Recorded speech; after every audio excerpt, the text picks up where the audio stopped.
ఓం నమో భగవతే వాసుదేవాయ.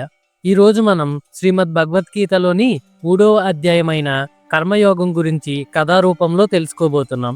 ఇక్కడ కర్మ అంటే మనం చేసే పని లేదా బాధ్యత అని అర్థం చేసుకోవాలి.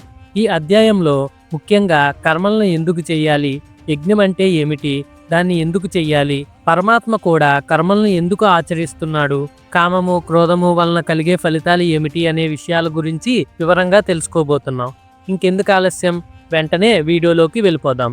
అర్జునుడు ఇలా అడుగుతున్నాడు: జనార్దన, కర్మ కంటే జ్ఞానం గొప్పదని నీ అభిప్రాయమా? మరి భయంకరమైన యుద్ధం చేయమని నాకెందుకు చెప్తున్నావు? సందేహంగా ఉన్న నీ మాటలు నా బుద్ధిని కలవరపెడుతున్నాయి. నేను దేని వలన మంచి పొందుతానో దాని గురించి మాత్రమే చెప్పు.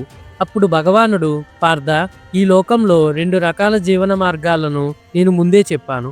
మొదటిది జ్ఞానులకు జ్ఞానయోగము, అనగా జ్ఞానం ద్వారా మోక్షం లభిస్తుంది. రెండవది యోగులకు కర్మయోగము, అనగా నిస్వార్థంగా కర్మలు చేయడం ద్వారా మోక్షం లభిస్తుంది. నువ్వు గమనిస్తే మనిషి తాను చేయవలసిన కర్మలను మానేసినంత మాత్రాన అతడు ఏ కర్మ చేయడం లేదని అర్థం కాదు. అలా అని కేవలం సన్యాసం తీసుకున్నంత మాత్రాన మోక్షాన్ని పొందలేడు. ఎందుకంటే ప్రకృతిలోని సత్వ రజో తమో గుణాల వల్ల ప్రతివాడు తన ఇష్టం లేకుండానే కర్మలు చేస్తూ ఉంటాడు. ఉదాహరణకు, నువ్వు యుద్ధం చేయనని కూర్చున్నా నీ మనసు ఆలోచిస్తూనే ఉంది, శ్వాస ఆడుతూనే ఉంది, శరీరం ఆహారం కోసమో నిద్ర కోసమో కర్మలు చేస్తూనే ఉంటుంది. ఏ మనిషి ఒక్క క్షణం కూడా కర్మలు చేయకుండా ఉండలేడు. చేసే కర్మలకు సంబంధించిన ఇంద్రియాలను అదుపు చేశానని చెప్పుకుంటూ మనసులో మాత్రం వాటి గురించే ఎవరైతే ఆలోచిస్తూ ఉంటాడో అలాంటి వాడు తెలివి లేనివాడు మరియు దొంగబుద్ధి కలవాడు. ఉదాహరణకు, ఒక వ్యక్తి కళ్ళు మూసుకుని తాను ఏమీ చూడడం లేదు అని చెప్పవచ్చు, కానీ మనసులో మాత్రం టీవీలో చూసిన సినిమా గురించే ఆలోచిస్తూ ఉండవచ్చు. ఇది నిజమైన నియంత్రణ కాదు.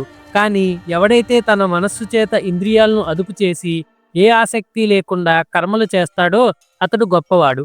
నీవు చేయవలసిన కర్మలను చెయ్యు. ఏ కర్మ చేయకుండా ఉండే కన్నా ఏదో ఒక కర్మ చేయడం మంచిది.